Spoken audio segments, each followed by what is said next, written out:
പിന്നെ ക്രിമിനൽ വൽക്കരണം മുതൽ ഈ ഡെബിറ്റ് കാർഡ് പോലെയുള്ളതിലെ പറ്റിക്കൽസ് വരെ ഒരൊറ്റ നിമിഷം കൊണ്ട് കുറേ ആളുകൾ മൊത്തം ബാലൻസ് ശൂന്യരായി മാറുന്നു.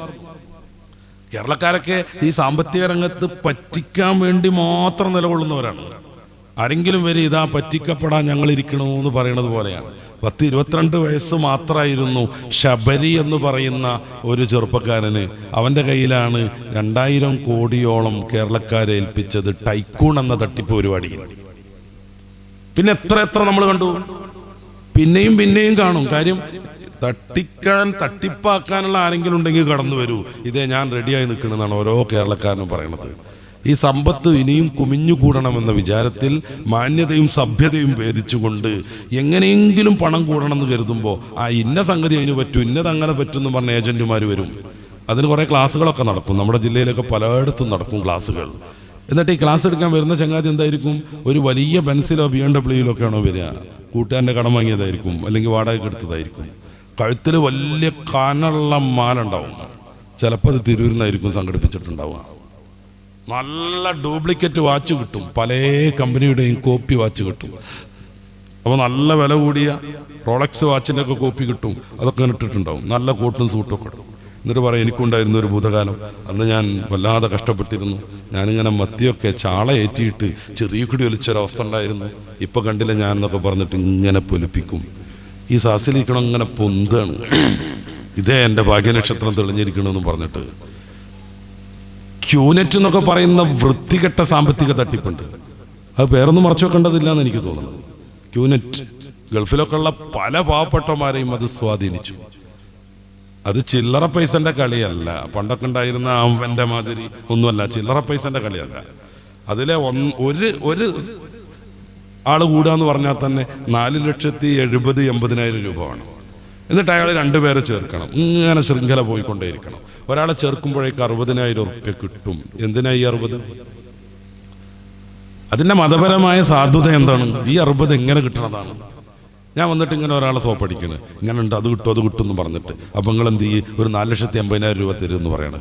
ഈ 4,80,000 രൂപ അവൻ്റെക്കൊന്ന് മേടിക്കണേന് മാത്രം എനിക്ക് 60,000-70,000 റുപ്യ അപ്പം കിട്ടും. അതങ്ങനെ പോകും ഈ ശൃംഖല. അതിനിടയിൽ ഏറ്റവും കൗതുകരമായ സംഗതി എന്താണെന്ന് വെച്ച് കഴിഞ്ഞാൽ, ഇവർ 2-3 വസ്തുക്കൾ കൊടുക്കും, ഇതിൻ്റെ വിലയാണിത് എന്ന് പറഞ്ഞിട്ട്. ആ വസ്തുക്കളിൽ ഒന്ന് നെക്ലേസ് ആണ്, അതിന് 2-2.25 റുപ്യാണ് അവർ വില ഇടുന്നത്, ലക്ഷം. ഷൂ ഉണ്ട് 70,000-ൻ്റെ, വാച്ചുണ്ട് ഏകദേശം 1.5 ലക്ഷത്തിൻ്റെ. മൊത്തം കണക്കാക്കുക, ഇതിൻ്റെയൊക്കെ വില അതാണ്, ഇപ്പം നിങ്ങൾക്ക് കിട്ടിയാലോ എന്ന് പറയും. ഈ നെക്ലേസിന് 4-5 ജ്വല്ലറിയിൽ കൊണ്ടുപോയപ്പോൾ ഒരു ജ്വല്ലറിക്കാരൻ മാത്രമാണ് ഒരു വമ്പിച്ച വില പറഞ്ഞത്, 9,000 റുപ്യ. 2.5 ലക്ഷം റുപ്യൻ്റെ സാധനമാണിത്. 1.5 ലക്ഷത്തിൻ്റെ വാച്ച് എൻ്റെ ഒരു സുഹൃത്തിൻ്റെ വാച്ച് കടയിൽ 3 ഇരിപ്പുണ്ട്. അദ്ദേഹത്തിൻ്റെ അടുത്ത് കൊണ്ടുവന്ന് തള്ളിയപ്പോൾ എത്രയെങ്കിലും കിട്ടിയ അത്ര സന്തോഷമായി, നിങ്ങളത് വിറ്റ് തരണം എന്നാണ് പറഞ്ഞത്. അയാൾ 3,000 റുപ്യ വില വെച്ചിട്ട് 4 മാസം കഴിഞ്ഞിട്ട് ആരും അത് വാങ്ങിയിട്ടില്ല. ഈ പറയണ പോരുഷയും സ്റ്റേജിലിരുന്നിട്ട് വളരെ ഉഷാറിൽ മോട്ടിവേഷൻ ചെയ്യണ പോരുഷൊന്നും യഥാർത്ഥ ജീവിതത്തിലേക്ക് ഇറങ്ങുമ്പോൾ ഉണ്ടാവില്ല. കുടുംബം തകർന്നവരുണ്ട്, മക്കളും പിതാവും തെറ്റിപ്പിരിഞ്ഞവരുണ്ട്. അതിലേറെ മാരകമായ കുറേ സംഗതികളൊക്കെ ഉണ്ട്. ആ പവറാക്കി നടക്കണം, അപ്പോഴേ ആളുകൾ വരുള്ളൂ. അതിനുവേണ്ടി പള്ളി നിർമ്മാണമൊക്കെ നടക്കുമ്പോൾ ഏകദേശം 1-ാം നില ഫുള്ള് ഞാൻ ഡേറ്റോളാം എന്നൊക്കെ പറയും. എന്താ പോലും കിട്ടിയെന്ന് ചർച്ച വരണം.